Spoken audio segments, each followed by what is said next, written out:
Hi everyone and welcome to the captain.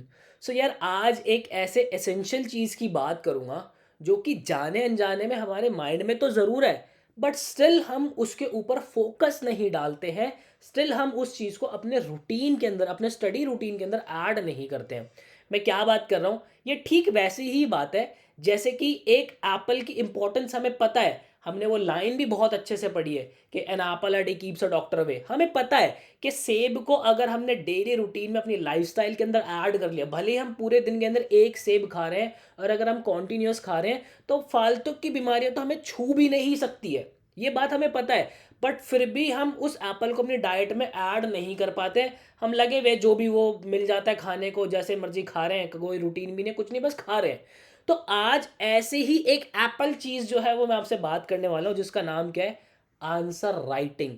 मेरे भाई, आप पूरे दिन में पढ़ाई कर रहे हो, आपने कॉन्सेप्ट सीखे हैं, आपने चीज़ें सीख ली हैं, कॉन्सेप्ट के अंदर क्या बताया है। अगर आप साइंस के स्टूडेंट हो तो आपने डेरिवेट करना सीख लिया, सारे डेरिवेशंस आपकी फिजिक्स के क्लियर है, आपके मैथ्स के प्रॉपर कॉन्सेप्ट्स क्लियर है, आपकी कैलकुलेशंस पे काम हो रखा है, आपकी थ्योरी पे बहुत अच्छे से काम हो रखा है, अकाउंटेंसी की बैलेंस शीट बहुत अच्छे से मैच हो जा रही है, सारी चीज़ें अच्छी है।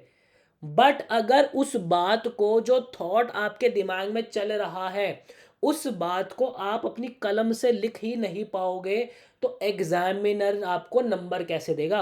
एग्जामिनर आपको किस बेस पे जज करेगा? वो आपके आंसर्स के बेस पे जज करेगा, आंसर के हिसाब से जज करेगा। उसकी प्रेजेंटेशन ही अच्छी नहीं है तो कहाँ से वो आपको 5 में से 5 नंबर देगा? और यहाँ पे लड़ाई अब वो नहीं है कि 5 में से 2 मिल जाए, 5 में से 3 मिल जाए, 5 में से 4 मिल जाए तो बात बन जाएगी। नहीं मेरे भाई, बोर्ड एग्जाम लिख रहा है, 5 नंबर का क्वेश्चन है तो 5 ही नंबर मिलने चाहिए। अब यहाँ पे होता क्या है यार, देखो बचपन से लेके अभी तक हमने पता है किया क्या है। मैं काफ़ी मतलब 15 से 20% ऐसे बच्चे होंगे जो जिनकी ग्रामर थोड़ी सी ठीक होगी, जो कि अपनी बातों को पिरो देते हैं, शब्दों के अंदर पिरो देते हैं।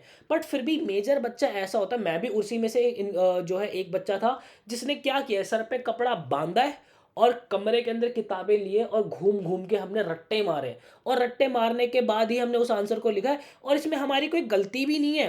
होता क्या था, टीचर ही बोलता था कि मैंने तेरे को जो आंसर क्लास के अंदर लिखवाया था, मेरे को तो वो आंसर लिख के दे दो भाई, मैं तुम्हें नंबर दे दूंगा। तो हमने उस चीज को पूरा करने के लिए किया क्या, हमने रट्टे मारने शुरू कर दिए। अब वो हमारी आदत बन गई है। तो मेरे भाई, आप लाख रट्टे मार रहे हो चीजों के, बट स्टिल अब अब वो वाला बोर्ड एग्जामिनेशन नहीं रह गया है कि अगर मैं इंग्लिश के एग्जाम्पल से आपको समझाने की कोशिश करूं कि अगर आपको इंग्लिश में 10 नोटिस दे दिए तो कि इन 10 में से ही कोई एक नोटिस आएगा, तो आपने 10 के 10 के रट्टे मार लिए।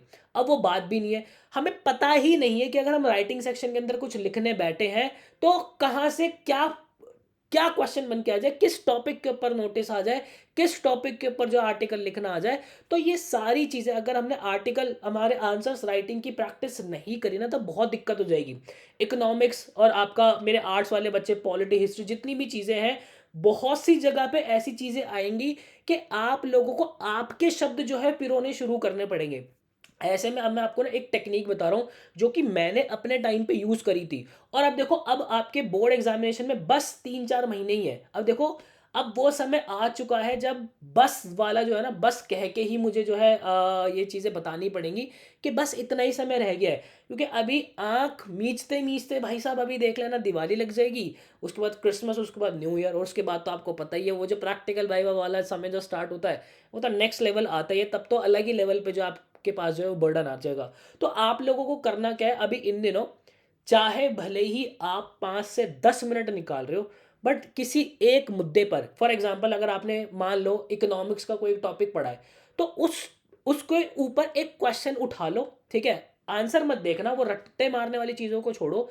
उसके हमेशा से कीवर्ड्स को ध्यान रखो। या मैं क्या करता था हमेशा से, जैसे कि मैं इनफैक्ट पेपर, आज भी अगर पेपर लिखूंगा तो वही आदत से लिखता हूँ हमेशा से। मैं क्या करता था, यहाँ पे राइट हैंड साइड पे एक लाइन खींची, ये लाइन डाली, आपको दिख रहा होगा मेरे ऊपर, ये यहाँ पे मैंने राइट हैंड साइड पे एक लाइन डाली, वो जो रफ वाली होती थी। अब अगर मुझे कोई भी एक आर्टिकल लिखना, फॉर एग्जांपल अगर मुझे कोई एक आर्टिकल लिखना है, तो मैं पेंसिल से क्या करूंगा, पहले इसका ना एक ड्राफ्ट तैयार कर लेता हूँ। उसके इंपॉर्टेंट कीवर्ड्स वगैरह सारी चीज़ें मैं लिख लेता हूँ। फॉर एग्जांपल अगर 5 नंबर का मेरा जो है क्वेश्चन है, देखो मेरे ना फिजिक्स वाले सर ने जो है मुझे एक बात बताई थी कि देख भूपेंद्र, अगर तेरा 5 नंबर का क्वेश्चन है 5 नंबर के क्वेश्चन में अगर तू 5 पॉइंट लिखता है ना, तेरे को आराम से 5 नंबर मिलेंगे। हमेशा से कोशिश करो कि आप पॉइंट्स के अंदर चीज़ों को लिख रहे हो। पैराग्राफ्स जो है वो कम से कम लिख रहे हो। अगर आप पैराग्राफ के अंदर लिख भी रहे हो, तो अच्छा-सा एक इंट्रोडक्शन लिख रहे हो। उसके अंदर 2 से 3 पॉइंट्स ऐड करो, फिर कंक्लूजन लेके चीज़ों को खत्म कर रहे हो। इस तरीके की जो टेक्निक्स है आपको अपनानी पड़ेगी। इस तरीके की टेक्निक में आपको जो है कम शब्दों के अंदर कैसे मैक्सिमम चीज़ें आप पिरो सकते हो, वो चीज़ें, वो टेक्निक्स आपको बतानी पड़ेगी, तभी एग्ज़ामिनर्स जो है वो आपको नंबर देंगे। मेरे भाई बात आ रही है आपको समझ में? इनफैक्ट अगर मैं, मुझे याद है कि मैं मैथ्स का पेपर भी लिखता था, तो मैं क्या करता था, वही अगेन राइट हैंड साइड पे जो रफ वाली लाइन है, तो पेंसिल से मैं क्या करता था, उस क्वेश्चन को पहले फटाफट से सॉल्व कर लेता था, क्योंकि जब मैं उसको प्रेज़ेंट करूँगा, तो वहाँ पे कुछ काटा-पीटी नहीं होनी चाहिए। होता था ना कि मान लो फ्रैक्शन के अंदर कोई चीज़ लिखी है, तो हम जो है उसको लोएस्ट फॉर्म के अंदर जो है काट रहे हैं, तो मैं क्या करता था, हल्का सा एक काटा मार के और जो है साइड में उसका फाइनल आंसर जो है इस तरीके से लिख देता था। तो इस तरीके से होता क्या था, प्रेजेंटेशन हमारी बढ़ती थी, एग्जामिनर को आंसर पढ़ने में कहीं से कहीं तक भी दिक्कत नहीं होती थी।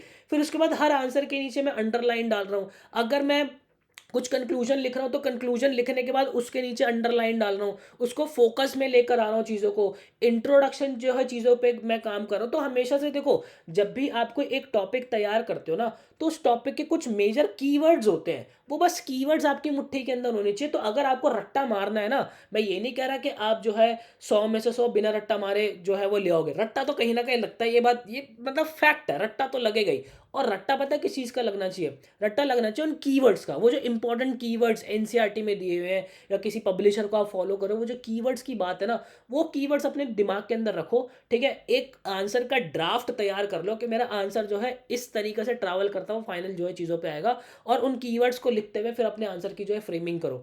आप डेली एक टॉपिक पकड़ के, किसी एक कॉन्सेप्ट को उठा के उसके ऊपर अपना आंसर लिखने की कोशिश करो। आप देखना इसका इम्पैक्ट इतना बड़ा पड़ेगा कि आपको आंसर वाले दिन, यार आप खुद देखो ना, अभी हाफ ईयरली में जब आपने हाफ ईयरली एग्जाम लिखा होगा, तो लिखते लिखते लिखते अब आगे क्या लिखूं, अब आगे क्या लिखूं, ये लाइन लिख दी, अब आगे कैसे बढ़ूं, फिर काट रहे हो, फिर लिख रहे हो, फिर काट रहे हो। इससे मज़ा नहीं आएगा, ये बहुत ख़राब इंप्रेशन आपका जो है एग्जामिनर के ऊपर छोड़ेगा। तो आपको जो है अपने राइटिंग, अपने आंसर्स को इस तरीके से लिखना है, अपनी राइटिंग के ऊपर उतना काम कर लो कि मतलब आपको एग्जामिनर को ना ईज़ देनी है। यार देखो, मैं आपको एक बात बताता हूँ, बोर्ड एग्ज़ाम के अंदर ना जो टीचर्स आपके आंसर्स चेक कर रहे होते हैं, वो उनके पास, मतलब उनको काम करते हुए उतना टाइम हो जाता है कि आपकी जो एज है ना, उससे डबल तो उनके पास एक्सपीरियंस है। बात आ रही समझ में? दैट मीन्स जो उनकी एज है वो बहुत ज़्यादा है, तो वो ज़्यादा लोड नहीं लेना चाह रहे होते हैं, वो ज़्यादा लोड नहीं लेना चाह रहे थे। आपको उनको स्मूथ रख के देनी पड़ेगी चीज़ें, कि सर मैंने थाली आपकी सब सजा दी है, थाली पे टिश्यू मार के अच्छे से एकदम पिरो के आंसर को ऐसे परोस के दिए, वो आता है ना एकदम धनिए वनिए डाल के एकदम, ये लीजिए सर। आपको ऐसे आंसर शीट को जो है उन्हें देना पड़ेगा। तो इसकी आदत आपको अभी से लगानी पड़ेगी। उसके बाद जब आप सैम्पल पेपर सॉल्व करोगे, सैंपल पेपर सॉल्व करते वक्त इन बातों का आप खास ख्याल रखो, तभी मज़ा आएगा मेरे भाई, तभी आपको नंबर मिलेंगे। आई होप आपको क्लैरिटी मिली होगी। तो इस आंसर राइटिंग की टेक्निक को जो है आप अपनाओ, और ऐसी वीडियोस मैं आप लोगों के लिए बनाता रहता हूँ। बाकी यस, कल हमारा इंग्लिश लैंग्वेज का कोर्स जो है वो लॉन्च हो रहा है। कोई भी डाउट होता है ना, आपका किसी भी तरीके का डाउट होता है, मुझे कमेंट सेक्शन के अंदर ज़रूर बताइएगा। मैं प्रॉपर उसका खुद जो है रिप्लाई करके दे रहा हूँ। मिलता है ऐसे किसी नेक्स्ट वीडियो के अंदर, मुझे दीजिएगा इजाज़त। Till then bye bye and take care.